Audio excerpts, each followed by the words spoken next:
comment est-ce qu'on stimule la concurrence dans le ferroviaire? Eh bien, je distinguerai à nouveau la grande vitesse, les lignes à grande vitesse, où, souvenez-vous, il y a de la concurrence sur le marché, il y a plusieurs opérateurs qui peuvent opérer, avec les marchés sur lesquels il n'y a pas de concurrence ex post, il y a simplement une concurrence dans les appels d'offres. Alors sur la grande vitesse, déjà, il y a un sujet en France, vous le savez, c'est le prix des péages. Quand vous êtes un opérateur, que ce soit la SNCF ou Trenitalia, vous devez payer un péage, ce qui est bien normal. Vous utilisez une voie ferrée, il faut la construire, il faut l'entretenir. Le problème, c'est que le prix de ces péages est extrêmement élevé en France, comme vous pouvez l'observer sur ce graphique. Donc il y a un vrai sujet d'abord de prix des péages, qui est une barrière, si j'ose dire, à l'entrée. Vous avez aussi un problème de congestionnement. Il faut des créneaux. C'est un petit peu comme dans les avions.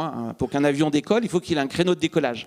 Or, vous doutez bien que Paris-Lyon, aux heures de pointe, c'est-à-dire le matin et le soir, il n'y a pas de place. Il n'y a pas de place pour autant qu'on n'adopte pas les technologies les plus modernes. Alors, je ne veux pas être trop technique, mais il existe aujourd'hui une technologie qui est développée dans d'autres pays, qui s'appelle la technologie ERTMS, qui permet à des trains de circuler avec moins de distance de sécurité. Donc, vous voyez, c'est intéressant.